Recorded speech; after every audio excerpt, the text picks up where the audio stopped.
Hey, I hope everyone's having a great day. Today we're going to read Sealed with a Kiss by Pixie Chica. She is setting off our wonderful, amazing birthday bash on Arya Edward Blogster Mania today at 5 p.m. Pacific time, if you're interested. But in the meantime, I thought off and on throughout today, I would focus on doing chapter here and there in this book for teasers, and later on she will be reading a bit of Teacher's Pet. So we are on chapter 3. Alex. The fight was a shitstorm and took an hour to sort out. By the time I returned to the room, I wasn't surprised to find Mia gone. The girl of my dreams left my life as quickly as she entered it. I didn't even want to look back. Unlocking the door to my apartment, I immediately head to the shower. My heart hurts, and not even the cold water numbs the pain. I close my eyes, but all I see is her. I could blame it on too many late nights, working myself to the bone, denying the offers of blind dates. Yet I know it isn't either. Mia felt like home. The way her body molded to mine, her moans, and how receptive she was to my touch. I looked at her and was lost. Still am, if I'm being honest. There's this pull that's stronger than anything I've ever felt. Mia is the right combination of sweet and spicy, and all I wanted to do was make love to her and never let go. I touch myself, working my clit hard as I try to find that high I was denied earlier. I finally get there. When I think about her taste and how sweet it was, I need to find her, claim her, and when I do, I'm spanking that bottom of hers until it's pink. I don't know where to start, though, but Jessica owes me, so she's my first stop. It won't be long before my girl is in my bed, and there will be no interruptions when she is. I made it to the top of the advertising world because I earned my place, and that required hard work and being prepared and on time. I am never later, yet I am today. And all my treacherous mind can think about is my mystery woman. I've been like this since discovering Mia left me, which just adds to my irritation. How could she walk away? Didn't she feel the connection? Forcing myself to stop this train of thought, I thought about Travis instead, and the fact I want to kick his ass.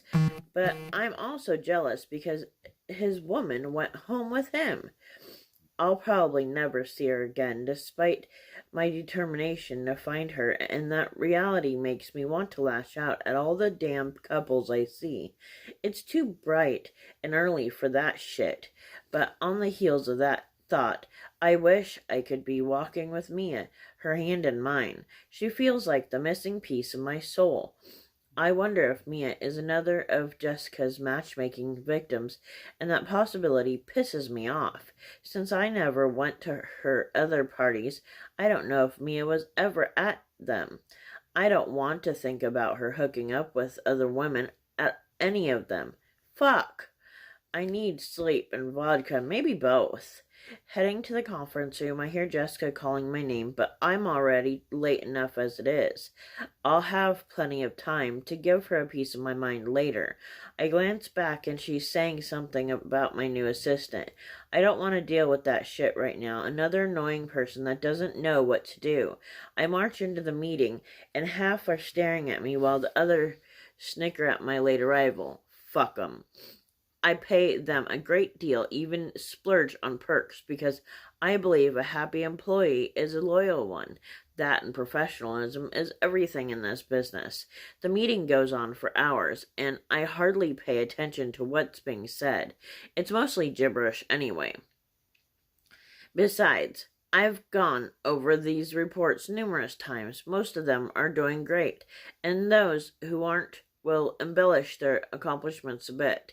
I'm not worried, though. The company is profitable, And while it's not yet where I want it to be, with a couple more contracts, I won't have to worry about my financial situation ever again. That's the power of being your own boss and having no distractions. I zone out as someone starts talking and think about my Mia, the sweet woman with the beautiful eyes and body I wish I'd been able to ravish. I could have shown her what it felt like to be cherished from head to toe. One taste was all it took to get hooked. My mind goes back to her writhing body, and a guttural sound comes from deep within me.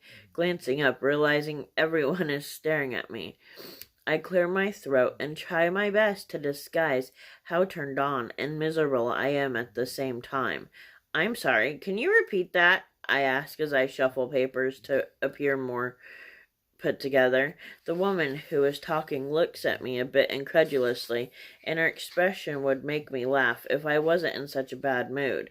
I said you'll be meeting with Mr. Roberts this coming Friday for the contract in Valley Springs.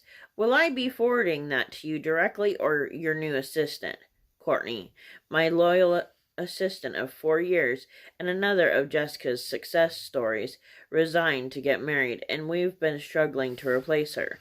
While I'm happy for her, losing her hurt because we worked to get together like a well-oiled machine. I always knew the day would come when she'd leave, though, because she wanted a family. I just didn't plan on it being so soon. Send it to me. I have to feel this one out before I give her any company information. Okay, boss. While everyone else gathers their things and disperses, I choose to stay a while longer to go over a few details. I'm not quite ready to deal with a new assistant after the most recent one. She was completely inept, the last straw being when she deleted a whole month of work on an international campaign. I would have lost my biggest client because of her if not for another employee saving our butts with a backup. I allow a few minutes to remember the way Mia felt in my arms. I know my behavior isn't healthy, and eventually I'll stop this nonsense and move forward. At least that's what I tell myself, but her taste is ingrained in me, and I don't think I'll ever forget it or the sounds she made. And my God, her laugh. I swear I can still hear it. Wait, that's not my imagination.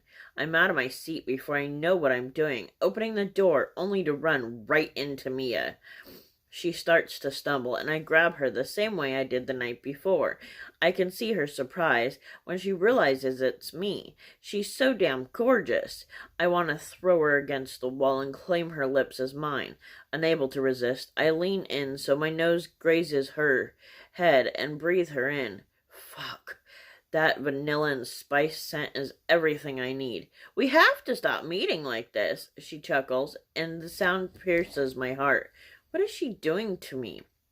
I slowly steady her, then I let go of her waist, smiling at her because my world is right again. That we do. Are you here to see Jessica? I ask. Not quite. I'm waiting for my boss. Apparently she's a bit much and is looking to fire me on the spot, Mia replies. The back of her hand softly caresses my cheek, and I hone in on the feel of it. That's a bit weird. Unless you're an employee here, why would you be looking for your... It dawns on me why, and I don't finish my sentence. It can't be. Fuck. I just started, and I'm looking for Ms. Santiago. I'm her new assistant. Have you seen her? I was supposed to meet her early this morning, but she's nowhere to be found. She stares at me with those eyes, and I pinch the bridge of my nose. I'm living the worst PR nightmare a boss can have. There's an ache in my chest that's spreading rapidly, and the headache from this morning has returned in full force. I slowly release her, knowing I need to fix this, and hating it. Are you okay, sweetie? Her eyes are full of concern, and fuck if I don't hate myself because I love her calling me that. Yet. I know some of the employees overheard her. I clear my throat and extend my hand to my new off-limits assistant. Why does that fact make my heart feel like I just stabbed it? I'm Alejandra Santiago. Alex is just a nickname my friends gave me. The shock of her face isn't hard to miss, and I don't blame her. I'm beyond pissed and plan on having a very heated conversation with Jessica on inappropriate situations. She knew when she saw me and I together that she'd arranged this job for, and didn't say a damn thing to either of us. A few seconds ago, I'd been relieved to have me again, and now I'm the piece of shit boss who must deny that I ever did anything with her.